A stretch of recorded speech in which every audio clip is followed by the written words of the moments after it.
나이 들면서 우정이라고 하는 건 대부분 친구들이 이제 아프거나 죽어요. 그러기 시작하는 나이기 때문에 우정도 그만큼 때로는 간절해지기도 하고, 때로는 우리가 인생 살아가면서 우정이라고 생각했지만 우정이 아니었던 걸 판별하는 시기가 또 50 정도인 것 같아요. 우리가 새로운 친구를 사귀는 것보다 훨씬 더 중요합니다. 그래서 저는 꼭 나이 들어서 만나야 될 친구들이 두 개의 그룹이 있다고 저는 생각을 해요. 하나는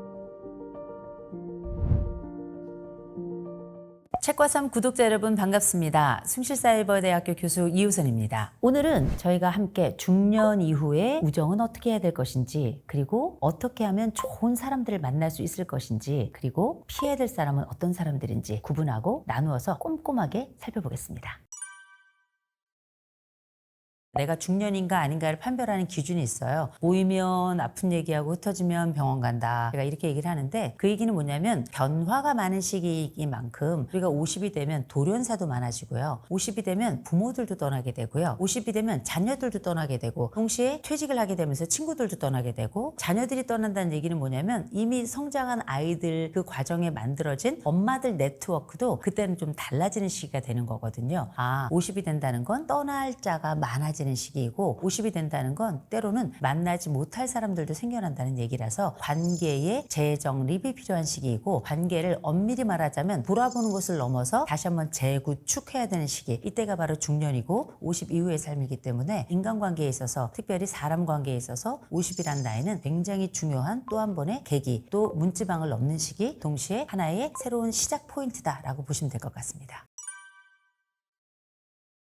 일단 나이 들면서 우정은 깊어진다 하는 분들도 많이 계시는데, 나이 들면서 우정이라고 하는 건 대부분 친구들이 이제 아프거나 죽어요. 그러기 시작하는 나이기 때문에 우정도 그만큼 때로는 간절해지기도 하고, 때로는 우리가 인생 살아가면서 우정이라고 생각했지만 우정이 아니었던 걸 판별하는 시기가 또 50 정도인 것 같아요. 그러면서 우정이라고 하는 게 사실 나이가 들어가면서는 굉장히 중요한 의미를 갖는 게, 이 우정을 가지고 있는 이 친구들이 내 인생의 모자이크를 형성해요. 내가 기억하지도 못했던 그 순간을 이 친구들이 기억했다가 나중에 동창회나 아니면 서로 간에 모임을 갖게 되면, 그때 이 친구들이 딱 나와가지고 야, 너 옛날에 이렇게 했잖니? 너 니네 집 갔을 때 너 이런 거 했었잖니? 나는 전혀 생각이 나지 않아요. 그런데 잊어버렸던 혹은 잃어버렸다고 생각했던 그 내 인생의 조각들을 그 친구들이 채워주면서 나의 삶이 완성체로 가는 거거든요. 그런 면에 있어서 어쩌면 우정이라는 이름으로 함께 있던 그 친구들은 나에게는 내 인생의 장면을 만들어줄 뿐만 아니라 내 인생을 완성시켜준 사람들이다, 이렇게 보시면 될 것 같고, 또 그 친구들이 나랑 함께 성장해 가고 나와 함께 시간을 보내면서 나의 정서에도 영향을 많이 미치고 결정에도 영향을 많이 미쳐요. 여기 우리 구독자 여러분들 중에 친구들이 야, 그 남자 안 되겠다, 그래서 결혼 파토난 친구들도 있을걸요. 지금 생각하는 거죠. 그 친구들이 왼수였구나, 뭐 이렇게 생각이 들 수도 있을 거예요. 그때 지금의 이 남자랑 사느니 그 남자가 낫었더랬는데 뭐 이랬을 수도 있으니까. 근데 내가 그때 느끼는 그 감정에 굉장히 중요한 감정의 톤을 형성했던 것도 바로 그 친구들이었고, 결혼도 비슷한 시기에 하는 경우가 되게 많아요. 그래서 이런 경우라면 생애를 거쳐가면서 영향을 미치게 되는 거거든요. 그렇게 또래가 비슷한 사람들이라면 그렇게 또 영향을 미치지만, 나이 차이가 많이 나는 우정도 있죠. 저 같은 경우도 뭐 25, 30살 이렇게 차이 나는 언니들도 있어요. 근데 25, 30살이면 저희 엄마하고 차이거든요. 그런데 엄마는 엄마고 언니는 언니예요. 이런 언니들 혹은 저보다 나이가 더 많이 차이 나는, 아래로 차이 나는 친구들도 있어요. 이런 친구들 같은 경우도 저와는 우정이란 관계로 연결돼 있거든요. 근데 이렇게 나이가 차이가 나는 우정 같은 경우에는 이게 세대 차이가 어떤 것인지를 보기도 하지만, 동시에 그 사람들을 통해서 내 아랫세대를 확인하기도 하고 내 윗세대의 경험을 읽기도 하면서, 나이가 거의 30살 가까이 차이 나는 그 언니 얘기 들으면서 엄마를 이해해요. 아랫세대하고 이 우정을 맺어갈 때에는 그 아랫세대들이 가지고 있는 특징도 알고, 그 또래들이 어떤 정서를 가지고 있는지도 알고, 또 여러 정보를 얻기도 하고, 이런 식으로 삶의 지평이 넓어지는 겁니다. 우리가 좋은 사람 만나려고 애쓰죠. 정말 좋은 일이에요. 또 좋은 사람 만나야 됩니다. 또 좋은 사람 만난다면 행운이에요. 근데 그런 모든 조건들을 충족시키기 위해서 꼭 필요한 게 하나 있습니다. 본인이 좋은 사람이어야 돼요. 좋은 사람이 되려고 해야 돼요. 누군가에게 좋은 사람이 되기 위해서 애를 또 써야 돼요. 이런 것들이 다 상호적인 관계이기 때문에 일방적으로 좋은 건 그건 희생이라고 부르지 우정이라고 하지 않습니다. 그래서 내가 좋은 사람 만나고 싶고 좋은 우정을 나누고 싶다면 오늘은 무엇을 하면 좋을까, 그 고민을 먼저 시작하신다면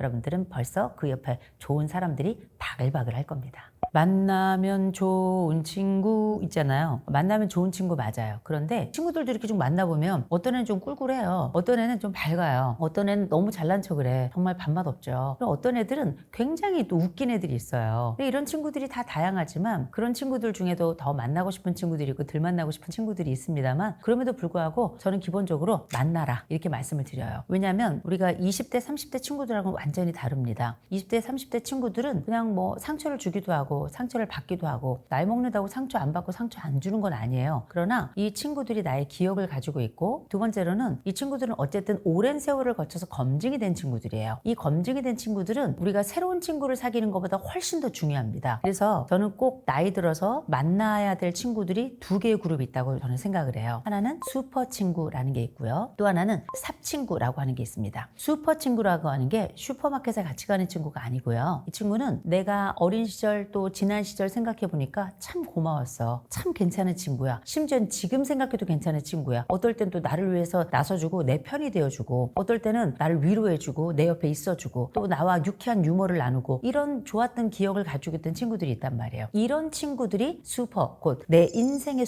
슈퍼맨들이었어요. 이 사람들은 그 옛날에만 좋았던 게 아니에요. 지금도 생각해봐도 참 좋은 친구들이야. 그렇다면 그 친구들은 나에게 슈퍼 친구다라고 보시면 될 것 같아요. 그런데 인생을 살다 보면 어떻게 하다 보니 좀 관계가 멀어지기도 했단 말이에요. 저는 그 친구들을 찾아가셨으면 좋겠어요. 그 친구들이 연락하셨으면 좋겠어요. 깨톡도 있고요. 문자도 있고요. 전화도 있고요. 요새는 SNS도 엄청 많더구만요. 지금은 거기 있는 친구들 중에 아마 두셋은 죽었을 겁니다. 그 두셋은 또 아팠을 거고요. 몇 명은 또 암이었다 뭐였다 해서 수술도 했을 거고요. 이렇게 세월이 달라지면서 이제는 남은 친구들도 많지 않거든요. 그럴 때 내가 연락할 수 있는 친구 있거든. 전화번호 다 뒤져보세요. 안부도 한번 묻는 거고요. 또 그때 고마웠던 게 기억이 난다. 내가 살림이 괜찮으면 선물도 하나 보내보고요. 내가 살림이 좀 그렇다. 그러면 요새는 왜 그 이모티콘 같은 거 2,000원이면 되더라고요. 그 2,000원짜리 하나 이렇게 딱 보내면 그 친구는 그거 쓸 때마다 나를 기억해 줄 거란 말이에요. 그렇게 제가 말씀드리는 건 뭐냐면 내가 생각한 그 친구들이 나에게 오지 못하더라도 가끔씩 내가 그 안부를 물으면서 옛날에 그 친구를 회복했으면 좋겠다는 거예요. 마치 우리의 인생을 다시 회복하고 우리의 삶을 회복하고 과거의 좋은 기억들을 회복하는 것처럼 인생의 그 친구들이 또 한 번의 나에게 르네상스를 만들어 줄 거라고 저는 생각을 합니다. 그리고 또 한 그룹이 있는데요. 삽친구라고 하는 그룹이에요. 이 삽친구라고 하는 건 우리가 왜 삽질한다 이런 얘기 하죠. 정말 그 삽친구입니다. 이를테면 이런 거죠. 영숙이가 있다. 그러면 그 영숙이한테 제가 이야기하는 겁니다. 언제? 새벽 2시쯤 다가가서 문을 두드려요. 영숙아! 영숙아! 문을 두드리면 영숙이가 나올 거 아니에요. 그럼 영숙이에게 얘기하는 겁니다. 야, 영숙아, 내가 지금 시체를 한 곡 묻어야 되겠는데 어떡하지? 그랬더니 영숙이가 조금 고민을 하더니 야, 호선아, 삽 어디 있냐? 그러니까 실제 자신의 손해에도 불구하고 기꺼이 나를 위해 나서주는 그런 친구. 이런 친구가 있다면 야, 세상에 무서울 게 없을 것 같아요. 이런 친구 있으면 저는 세상에 두려울 것도 없고요. 이렇게 든든할 수가 있을까요? 근데 이제 제가 살아보니까 이런 삽친구는 없더라고요. 없고 제가 만약에 이렇게 부탁을 하러 가면 정말 좋은 친구는 바로 112에 전화하죠. 똑바로 살으라고. 우리가 인생을 살아가면서 새로운 친구를 사귀는 게 참 어렵습니다. 두렵기도 하고요. 그 낯선 자가 나에게 어떤 의미일지 또 그 사람에게 모든 걸 다 잘 보이거나 또 모든 걸 다 갖추어야 된다는 게 참 어려운데 옛날 그 좋았던 친구들은 옛날에 그 반바지 입고 그냥 빤스바람에 있어도 괜찮았던 것처럼 정정할게요. 팬티입니다. 이런 속옷 차림으로 있어도 불편하지 않고 우리가 남루한 옷을 입다 하더라도 그 친구가 나를 밀어내지 않고 머리를 그렇게 정돈하지 않고 좀 헝클어졌어도 또 때로는 가끔 방구를 끼더라도 이해해주는 친구가 있다는 것만으로도 얼마나 벅찬 일이에요. 얼마나 신나는 일이에요. 얼마나 감사한 일이에요. 그 친구들도 곧 아플 겁니다. 그 친구들도 어쩌면 우리가 또 다른 이별을 하게 될지도 몰라요. 그 전에 만났으면 좋겠어요.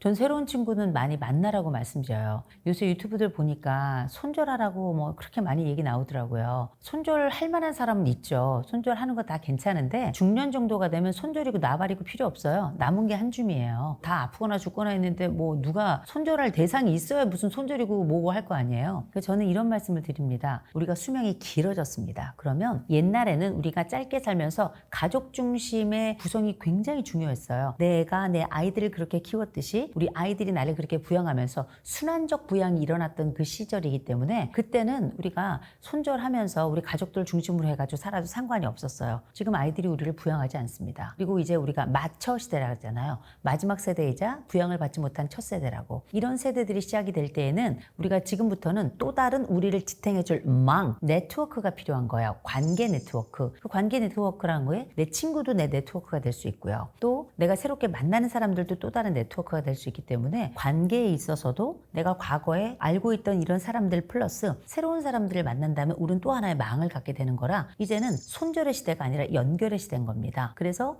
이런 연결을 통해서 나를 받쳐주는 수많은 망들이 나의 정서를 받쳐주고 나의 신체를 받쳐주고 나의 복지를 받쳐주고 나의 미래를 받쳐주면서 내가 오랫동안 살아갈 동안에 나의 행복감과 안전감을 만들어주는 거예요. 이게 굉장히 중요합니다. 그래서 지금이야말로 친구를 만날 시기이고 친구를 사귈 시기다라고 저는 감히 말씀드려요. 그러면 새로운 친구를 도대체 어디 가서 만나야 되냐 고민을 할 수밖에 없습니다. 저는 좀 안전한 공동체를 찾아라 이렇게 말씀드리는데 그 새로운 친구를 만나기 좋은 장소들 중에 하나 나이가 많이 드신 65세 이상 되신 분들이라면 저는 노인복지관을 가시다라고 말씀을 드리고요. 그게 아니라 좀 젊은 분들이라 그러면 그 사회종합복지관 또 가시면 됩니다. 거기에 가시면 단순히 사회적 서비스를 받고 이런 차원을 넘어서 거기는 학습 공동체예요. 이 학습 공동체라는 얘기는 꼭 이게 사회복지관이나 노인복지관이 아니더라도 공부할 수 있는 영역에 가면 된다는 얘기거든요. 공부를 한다는 얘기는 공부는 그냥 막 하는 게 아니에요. 취향이라는 게 있고 지향점이라는 게 있고 목표라는 게 있습니다. 그래서 우리가 어떤 학습을 추구한다는 얘기는 그게 취미의 방식이든 아니면 정말 어떤 것을 자격증을 통해서 하는 것이든 요새는 사이버 대학이나 방송이나 통신을 통해서 배우는 것들이 워낙에 많잖아요. 그렇게 하나의 동아리를 형성하게 되면 이 학습 공동체가 공동의 목표를 가진 사람들이 선량한 목적으로 만나서 이 사람들이 자기의 목표를 성취할 뿐만 아니라 함께 학습이라고 하는 협업을 하게 되는 겁니다. 그러면 거기 오는 사람들은 되게 건강한 목적을 가지고 오는 사람들 또 인생에 나아갈 바를 추구하려고 오는 사람들이 거의 대부분이에요. 이런 분들은 기본적으로 사람들이 가지고 있는 목표가 건전합니다. 그렇기 때문에 이런 건전한 목표를 가지고 있는 사람들이 함께 모여서 어떤 목표를 달성하고 그 가운데 나를 수련하고 배우면 배울수록 더 괜찮은 나를 발견하게 되고 괜찮아지는 또 타인을 발견하게 되는 거예요. 사람이 혼자 살아갈 수가 없습니다. 다른 사람을 보면서 그렇게 배우게 인간은 구조가 돼 있고요. 또 이런 의미를 추구하고 학습을 추구하는 사람들은 보면 성향도 비슷한 경우들이 많이 있어요. 어쩌면 우리는 가장 비슷한 거울 대상과 같은 사람들을 거기서 만날 수 있을 것이다. 나와 비슷한 욕망을 가지고 있고 나와 비슷한 에너지를 가지고 있고 거울과도 같은 사람들을 만나러 가는 거라 가장 안전할 수도 있고 또 가장 힘찰 수도 있고 어쩌면 가장 급속하게 친밀감을 경험할 수도 있는 그룹이다. 제가 감히 그렇게 말씀드릴 수 있으니 한 번쯤은 어딜 찾아가야 될지 모르겠다. 가까운 복지관도 괜찮고요. 아니면 요새 평생학습관들도 다들 무료로 받을 수 있는 학습 공간 굉장히 많고 또 도서관에 가시면 거기 또 여러 클래스들이 많이 있고요. 또 제가 말씀드렸던 저도 사이버 대학이 있잖아요. 사이버 대학이나 아니면 방송통신대학이나 기꺼이 신청하셔가지고 새로운 학습을 도모하시는 거 의미도 있고 재미도 있고 때로는 뭐 학위도 받고 굉장히 재미있는 인생 순례길이 되지 않을까 싶어요.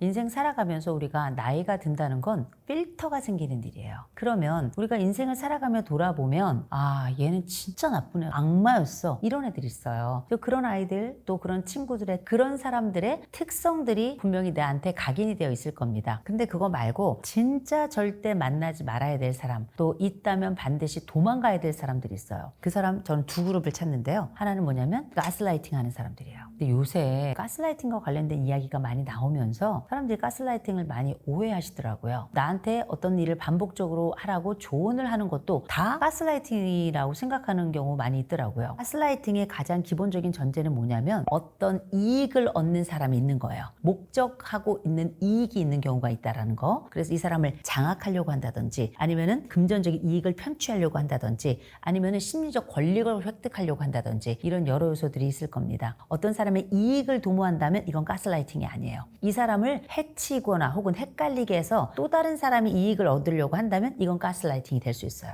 일단 큰 구분은 그렇게 보시면 될 것 같고요. 그런 차원에서 가스라이팅 하는 사람들이 있습니다. 그래서 이 사람을 자꾸 헷갈리게 하고 판단하지 못하게 하고 심지어는 어떤 상황에서 자기가 얻을 이익을 더 극대화하기 위해서 이 사람의 이익 가져가야 될 것마저 편취하고 이런 사람들이 있거든요. 이런 사람들이 머릿속에 떠오르는 사람이 있다면 이 사람은 가스라이팅 하는 사람이 맞고 이런 사람들은 도망가는 게 맞아요. 왜냐하면 가스라이팅을 한다는 얘기는 이미 내가 가스라이팅을 받는다는 얘기하고 거의 같은 말로 봐야 될 것 같아요. 근데 이렇게 가스라이팅이 잘 되는 사람들이 있어요. 마치 이건 최면에 잘 걸리는 사람이 따로 있는 것처럼. 최면은 아무나 잘 걸리는 게 아니에요. 최면 감수성이라는 게 있는데 이 최면 감수성이 높은 사람들이 전 세계에서 10에서 한 15% 정도가 돼요. 그런 것처럼 가스라이팅을 잘 당하는 사람들이 있어요. 어떤 것에 있어서 거절을 잘 못하는 사람들, 기본적으로 심성이 착하면서도 다른 사람이 상처받을까봐 고민하는 사람들, 또 내가 이미 상처를 많이 받아봤던 사람들, 어렸을 때 굉장히 억압적인 환경 속에서 자라면서 누군가가 강하게 이야기했을 때 이 사람을 거절하지 못하도록 그렇게 머리 구조가 형성된 사람들이 있어요. 이런 분들은 스스로 내가 가스라이팅을 잘 당하는 사람인지 아닌 사람인지 한번 체크리스트 같은 것도 한번 해봤으면 좋겠어요. 다만 구분할 것, 이 세상에 나에게 조언하거나 어떤 이야기를 해주는 모든 사람들이 나에게 가스라이팅을 하는 사람은 아니라는 거, 이건 먼저 기억하신 상태에서 나에게 어떤 이익을 가져가고 나를 지배하려고 들고 통제하려고 들고 그걸 통해서 모종의 이익을 가져간다면 이 사람은 나를 가스라이팅 한다 생각하시고 그 사람들은 손절하는 게 맞습니다. 또 한 그룹이 있다면 그루밍 하는 사람들이에요. 그루밍은 범죄예요. 판단하지 못하는 미성년자들을 대상으로 해서 얘네들이 외부와 단절시키고 다른 어떤 정보도 주지 않은 상태에서 오로지 한 가지 정보가 맞다고 하는 일련의 쇠뇌 과정을 거쳐서 이 아이들의 몸을 편취하거나 아니면 돈을 편취하거나 이 사람의 삶을 지배해서 그 뒤에 발생하는 모든 이익을 다 가져가는 이런 방식의 형태를 우리가 그루밍이라고 부르잖아요. 되게 뉴스에서는 성적 착취가 굉장히 많았기 때문에 그루밍 하면 성 이렇게 떠올릴 수 있을지 모르겠는데 그루밍은 성인기에도 발생할 수 있어요. 그래서 외부와의 모든 것들을 차단한 상태에서 어떤 정보도 들어오지 못하게 하고 내 정보만이 이 사람에게 1차 정보가 되어서 그 사람 머릿속을 완벽하게 지배한다? 이건 역시 그루밍이 될 수 있습니다. 그래서 이런 가스라이팅 하는 사람들 또 그루밍 하는 사람들이 있다. 그럼 이 사람들은 우리가 피해야 될 사람이라고 생각하잖아요. 못 피해요. 이미 나에게 가스라이팅 한다, 그루밍을 한다는 건 나는 이미 그 지배 세계 속에 들어가 있는 겁니다. 근데 누군가 자꾸 주변에서 얘기해 주는 거예요. 그 사람 아닌 것 같아. 그건 좀 이상한 것 같아. 그럴 때 이 사람이 이상한가 아닌가는 적어도 한 사람이 이상하다 그럴 때 믿지 마시고요. 전혀 알지 못하는 한 3사람 정도에게 거기에는 전문가가 한 명 들어가면 좋아요. 이를테면 상담가나 혹은 뭐 정신과 의사나 이렇게 전문가들에게 물어보시면 이게 가스라이팅인지 아닌지 정확하게 판별을 해줄 겁니다. 그런 일이 딱 벌어져서 이 사람이 가스라이팅을 한다, 그루밍을 한다 딱 되잖아요. 도망가야 돼요. 우리는 그들을 이길 수 없습니다. 그럴 땐 어떻게 해야 되나? 도망가야 돼요. 도망가는 게 부끄러워요? 여러분, 도망가는 게 부끄럽지만 도움이 됩니다.